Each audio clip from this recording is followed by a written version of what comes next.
Hey, English 104 students, it's Cody Miller. I'm here with yet another video to talk you through some body paragraph information. Largely, I want to talk with you about the construction of a body paragraph since our overall paper, as you learned with the paper structure, right, will have multiple body paragraphs in it. So we have to know how we can take on those body paragraphs and understand them in somewhat of a systematic or formulaic way. So what I've done is I've put together a document that will hopefully help you understand this system and provide you with an example that would go along with it. So let me share my screen with you. All right.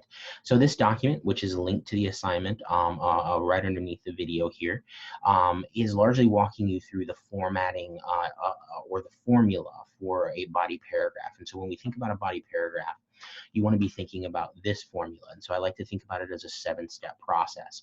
One is that you start with a topic sentence, which if you watch the other video that's on here, walks you through the formation of a topic sentence. Then we get a follow-up sentence. Then we get an introduction to the quote, which is related to the 3 I's, that PDF that you've looked at. And then the introduction to a source, or integration, sorry, to a source or a quote, meaning you're going to connect that together with your own language, and then you explain that quote. Now, the thing is, you don't want to just leave that quote and that piece of information out in the air. Instead, think to yourself like a lawyer. You've just introduced some piece of information to your reader.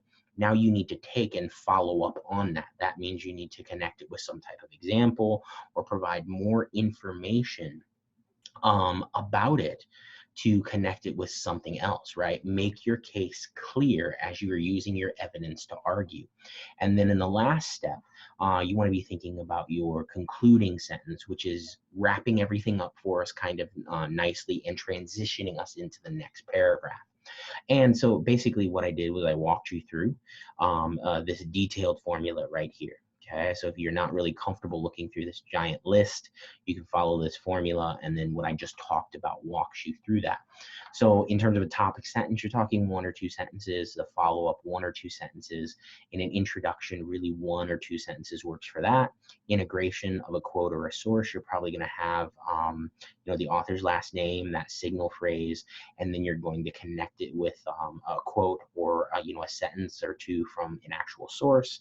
Then you've got a sentence or 2 about the interpretation of it, explaining why you used it, and then the follow-up, which is connecting it to something else, followed by the concluding sentences. So really what we're looking at is somewhere between, I would say, 7 to 11 sentences for a solid college body paragraph at this point.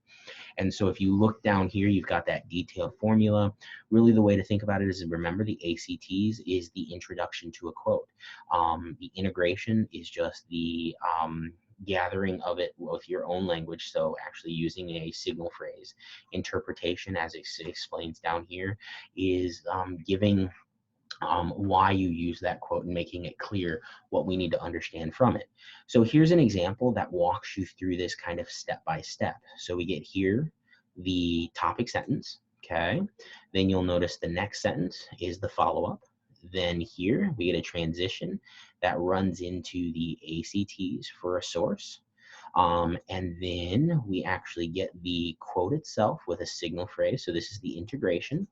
Then we get the quote. You'll notice it has an in-text citation, which we'll be talking about next week, okay? And then it gives the follow-up to that quote right here. And then we get an example that follows through.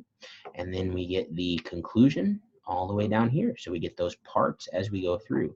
So topic sentence, then the follow-up, the ACTs, the introduction to a quote. Then you actually get that quote in integration. Then you have the follow-up, the interpretation to that quote. Then you have the follow-up to the quote, which is more of the interpretation, but also the importance of it and connecting it to something else, followed by that concluding sentence. Okay, so that's basically what this document lays out for you and gives you an example of it. Hopefully you find that helpful. Of course, feel free to email me. Let me know if you have any questions, and I look forward to seeing what you're able to produce with your body paragraphs and so forth. Okay, thanks guys, stay brilliant.